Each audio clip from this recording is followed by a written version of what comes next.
50% শিক্ষার্থীদের জন্য বা কোঠাদারীদের জন্য কিভাবে 56% হয়। যদি সংস্কারের প্রয়োজন হয় তখন 5% থাকতে পারে অনগ্রসর এবং প্রতিবন্ধীদের জন্য। হাইকোর্ট থেকে আমাদের জন্য যদি পজিটিভ রায় আসে বা নেগেটিভ রায় আসে, যেটাই আসুক না কেন তাতে আমাদের কিছুই যায় আসে না। হাইকোর্ট যেহেতু আজকে রায় দিয়েছে যে এটা 1 মাস স্থগিত থাকবে, আমরা এই রায় মানছি না। আজ হাইকোর্টে স্থিতাবস্থা জারির পর থেকে আবারও আন্দোলনে নেমেছে শিক্ষার্থীরা।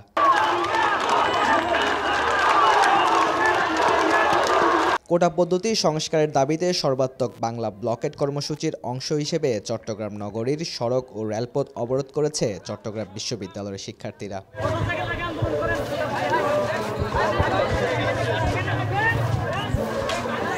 সরকারি চাকরির প্রথম ও দ্বিতীয় শ্রেণীতে মুক্তিযোদ্ধা কোটা পদ্ধতি বাতিলের সিদ্ধান্ত অবৈধ ঘোষণা করে হাইকোর্টের দেওয়া রায়ের উপর 1 মাসের স্থিতাবস্থা জারি করেছে আপিল বিভাগ। এরপর থেকেই কোটা সংস্কারের এক দফা বাস্তবায়নে নগরীর দেওয়ানহাট ওভারব্রিজের নিচে সড়ক ও রেলপথ অবরোধ করেন আন্দোলনকারীরা। শিক্ষার্থীরা 2 ভাগে বিভক্ত হয়ে একদল রেলপথ ও আরেক দল সড়ক অবরোধ করে। সর্বশেষ চট্টগ্রামের টাইগার পাস মোড়ে সড়ক অবরোধ করে আন্দোলন করছে শিক্ষার্থীরা। কোটা পদ্ধতি নতুন করে সংস্কার না হওয়া পর্যন্ত এই আন্দোলন চলমান থাকবে বলে জানায় শিক্ষার্থীরা। আমাদের নতুন করে পরিপত্র জারি করতে হবে, এটাই আমাদের দাবি। নতুন করে পরিপত্র দাবির মধ্যেই তো আমরা বলছি যে কোটা প্রথা নির্মূল করো, আর যদি সংস্কারের প্রয়োজন হয় তখন 5% থাকতে পারে অনগ্রসর এবং প্রতিবন্ধীদের জন্য।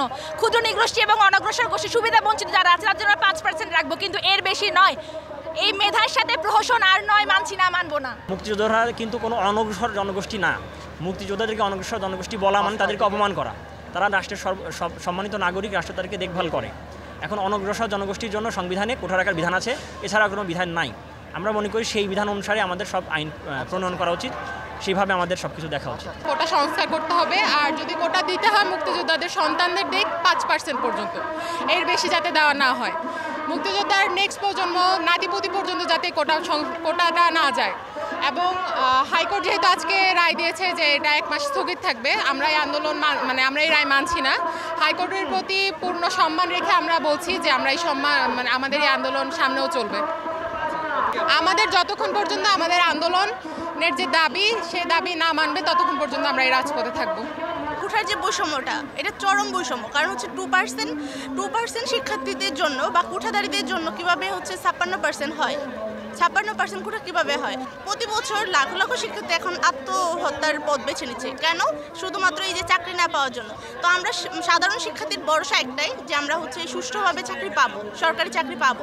এখন যদি আমাদের বাংলাদেশে সেই সুযোগই করে দেওয়া না হয় তাহলে আমরা কোথায় যাব? যদিও হাইকোর্টের রায়ের পরিপ্রেক্ষিতে আমাদের আন্দোলনটি শুরু হয়েছে, কিন্তু এখন আমাদের আন্দোলনের প্রেক্ষাপটটা ভিন্ন। হাইকোর্টের যে বিষয়টি সেটি হচ্ছে 2018 এর পরিপত্র অনুযায়ী 1st গ্রেড এবং 2nd গ্রেডের সরকারি চাকরিতে কোটা ব্যবস্থা বাতিল এর বিরুদ্ধে। তবে বর্তমানে আমাদের যে দাবি সেটি এক দফা এক দাবি, সেটি হচ্ছে বাংলাদেশের সকল গ্রেডে সকল ধরনের কোটা ব্যবস্থা বিলুপ্ত করে 5% অনগ্রসর জনগোষ্ঠীর জন্য কোটা ব্যবস্থা রেখে সংসদে আইন পাশ করতে হবে। এটি হচ্ছে আমাদের দাবি। এই কারণে হাইকোর্ট থেকে আমাদের জন্য যদি পজিটিভ রায় আসে বা নেগেটিভ রায় আসে, যেটাই আসুক না কেন তাতে আমাদের কিছুই যায় আসে না। আমাদের দাবিটি সরকার বা নির্বাহী বিভাগের কাছে। সুতরাং যতদিন না পর্যন্ত আমাদের এই দাবিটি পূর্ণ হচ্ছে ততদিন পর্যন্ত আমরা রাজপথে অবস্থান চালিয়ে যাব।